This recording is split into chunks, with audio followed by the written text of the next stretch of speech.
imamah. Apa perbedaan antara khalifah dan imam gitu ya?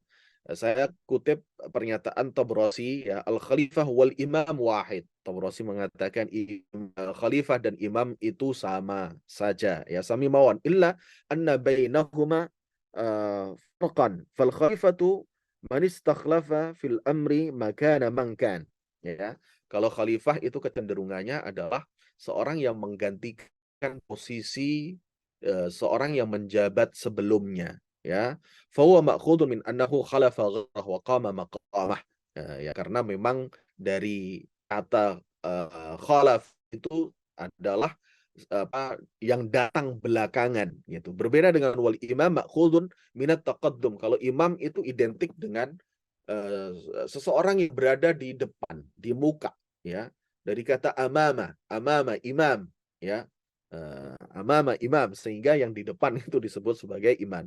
Fahuwal mutaqaddim fima yaqtadi ya wujub al-iqtida bi ghairihi wa farada ta'atahu fima taqaddama fihi. Nah, ini yang menjadi perbedaan antara khalifah dengan imam meskipun katakan oleh Tabrasi substansinya sama. Cuma memang dari akar katanya ini maknanya berbeda. Nah, baik teman-teman sekalian, kemudian saya mencoba untuk mengambil fawaid dari penggunaan mustalah ini dalam ayat tadi ya, sehingga kemudian saya simpulkan an yakunal khalifatu lahu khalfiyat amaliyah tata'allaqu bi amril khilafah hasba darajatil amal fih. Jadi sudah semestinya seorang pemimpin yang ideal itu adalah punya background atau punya khalfiyat amaliyah, punya experiences, punya pengalaman ya di bidangnya ya. Tidak ujuk-ujuk kemudian baru beberapa hari ya, bisa menjadi ketua partai atau calon pemimpin ya. Apa namanya? Jadi harus punya pengalaman sebelumnya, entah itu sebagai kepala daerah ya. Oleh itu di hukum positif kita juga demikian mensyaratkan meskipun kurang ini polemik yang sedang hangat diperbincangkan di media massa begitu ya. Makanya di hukum positif kita itu disyaratkan meskipun belum sampai 40 tapi harus punya pengalaman menjabat kan gitu ya. Nah, ini sesungguhnya relevan juga dengan ayat ini. Wa hadzal musyar ilaihi fi qoulihi ta'ala wa idz bala Ibrahim rabbu kalimatin fa'atmahun.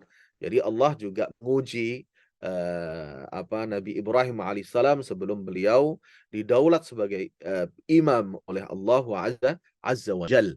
Nah, berikutnya adalah yakunal khalifatu najihan fi amaliyatil itsbat wal ikhtibar. Nah, tadi sudah saya singgung juga di awal bahwa sudah semestinya seorang pemimpin itu ya diujilah ya, harus ada fit proper gitu ya untuk menguji kapasitasnya sebelum seorang itu bisa jadi pemimpin ya. Dari ini dari kata idzibtala wa idzibtala Ibrahim rabbuhu bikalimatin fa'atammahun allati ta'qiduhu ulama fi majalil khilafah. Yang tentu fit proper ini bukan didasarkan atas politik praktis tapi juga harus mendatangkan expert ya, para expert di bidangnya ya, para expert bukan politisi yang juga ada politisi, tapi juga ada bidang-bidang lain yang terkait dengan sebuah pemerintahan ya untuk melakukan fit dan proper ya atau uji kelayakan terhadap calon calon pemimpin. Nah, ini adalah fawaid Qur'aniyah pada kata kunci yang kedua. Berikutnya, teman-teman sekalian adalah al-malik ya. Al-malik. Jadi kesimpulannya tadi mappingnya la yuku hadzal lafdhu bi fathil mim fil Qur'an illa wa sunnatu ila Allah azza wa jal ya.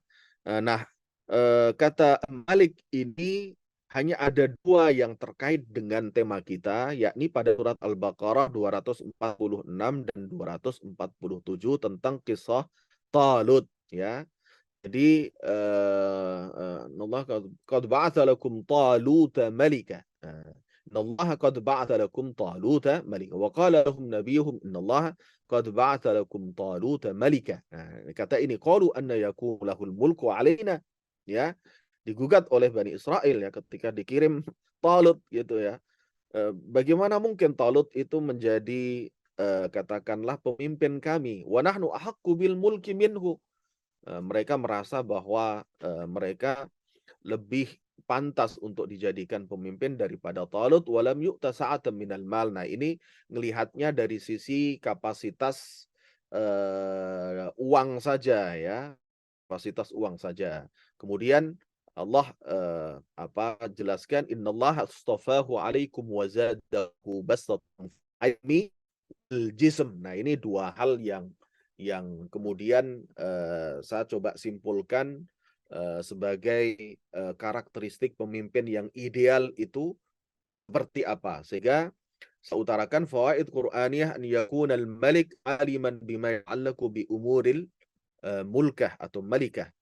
Jadi sudah semestinya karakter orang pemimpin itu yang ideal, ya dia harus memiliki satu kapasitas yang mumpuni ya terkait dengan bidang pemerintahan. Tadi juga sudah di fawaid sebelumnya dikatakan punya pengalaman menjabat gitu ya, menjabat di pemerintahan, entah itu sebagai bupati atau sebagai gubernur atau sebagai menteri, wali kota dan seterusnya. Kalau di kita seperti itu. Kemudian berikutnya an yakunal maliku sahihal jismi fi kulli a'dha'ihi wa idraki wa hawasi. Jadi ini diambil dari bastotang fil jism. Kalau tadi fil ilm ya, yang kedua adalah fil jism karena untuk melakukan tugas kenegaraan ya, tugas pemerintahan tentu membutuhkan satu fisik yang prima teman-teman ya. Kita pernah diuji ya karena kita pernah memiliki presiden yang memiliki kekurangan secara fisik sehingga tentu ini menjadi kenegaraan secara optimal. Nah, dari kasus Talut ya, kita bisa menyimpulkan an yakunal malik sahihal jism ya, memerlukan satu kondisi yang prima. An yakunal malik lahu sa'atun fil mal. Nah, ini yang juga tadi sudah disinggung di fawaid sebelumnya, harus sudah selesai dengan dirinya ya. Artinya secara finansial ini setidaknya sudah cukup lah gitu ya. Meskipun dikatakan bahwa ya manusia itu ya selalu serba kurang kalau dikasih, kata Nabi, kalau dikasih dua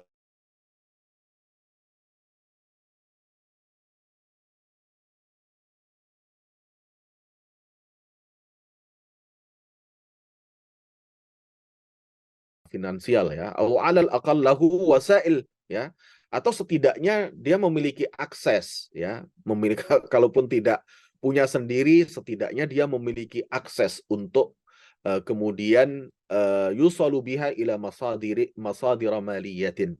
Jadi akses-akses ekonomi ini penting dimiliki oleh seorang pemimpin yang ideal karena tentu dalam menjalankan kepemimpinan itu butuh akses-akses ini ya. Baik. Nah, ini fawaid Qur'aniyah dari kata malik ya. Berikutnya teman-teman sekalian, nah ini sudah sampai sini kalau dengan menggunakan pendekatan kalimat al-miftahiyah ya, tentu tidak semuanya bisa saya rangkum pada kesempatan yang terbatas ini. Namun setidaknya sudah memberikan satu gambaran bahwa karakteristik pemimpin yang ideal itu seperti apa ya.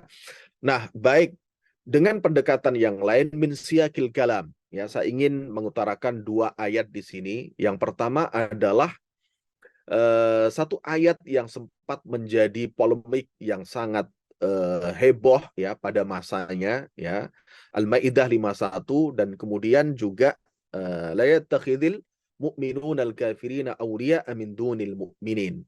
Ini Ali Imran ya. Wa may yaf'al dzalika falaysa minallahi fi syai'in illa an tattaqu minhum tuqah wa yuhadzirukumullahu nafsah wa ilallahil masir ya. Dan Al-Maidah 51, ya ayyuhalladzina amanu la tattakhidul yahuda wan nasara awliya ba'dhum awliya'u ba'd, ya. Kalau kita menggunakan kata kunci aulia, ya, atau gini, kenapa kata aulia tidak saya cantumkan tadi sebagai bagian dari al-kalimat al-miftahiyah, karena memang kata aulia itu kalau kita tengok tafsir, ya, kebanyakan tidak bermakna pemimpin gitu. Nah, ada satu indikator saya temukan yang ada di An-Nisa ayat 51 itu, Al-Maidah, maaf, Al-Maidah ayat 51 ini ada kata-kata wa may yatawallahum, ya. Wa may yatawallahum, ya. Wa may yatawallahum, kata tawalla itu memang lekat dan identik dengan sebuah apa? Sebuah proses, ya, proses kepemimpinan itu diangkat begitu, ya. Wa may tawalla amral khilafah. Itu kata yang lazim digunakan atau identik dengan kepemimpinan gitu, ya. Sehingga kemudian ini saya masukkan tidak di kalimat al-miftahiyah namun min siyakil kalam. Nah, gitu ya. Jadi saya simpulkan ayyakunal wali musliman. Musliman. Nah, ini bila memang memungkinkan. Tetapi dalam kondisi al-aqalliyat al-muslimah, kondisi kita minoritas, wa illam yakun fayalzamu an tatawaffara lahu asy-syurutul ukhra. Jadi kalaupun toh tidak muslim, ya, dalam kondisi minoritas misalnya, maka setidaknya syarat-syarat lain harus diperhatikan. Nah, ini yang pertama. Kemudian yang kedua, saya ambil dari surat An-Naml, ya, kasusnya Ratu Bilqis, ya. Di situ dikatakan qalat ya ayyuhal mala'u aftuni fi amri ma kuntu qati'atan amran hatta tashdadun. Nah, dari ayat ini kemudian saya simpulkan an yakunal malik zukranan, ya, kalau tidak ada inathan, tapi dengan syarat wa ma'aha wuzara wa hukama minar rijal. Karena memang realitasnya dikisahkan dalam Al-Qur'an, Ratu Bilqis ini seorang malikah, ya. Malikah, ya, seorang ratu begitu, ya. Namun dalam kondisi tertentu ketika harus dituntut memutuskan satu perkara yang sangat penting, yang sangat krusial, tetap saja kembali kepada laki-laki, ya. Qalat ya ayyuhal mala'u aftuni, ya, dari bentuk khitabnya kita bisa tahu aftuni ini para hukama, para wuzara yang aftuni, ya. Artinya laki-laki ini aftuni fi amri ma kuntu qati'atan habra hatta tashhadun, karena bukan tidak boleh namun harus difahami bahwa, ya, wanita memiliki keterbatasan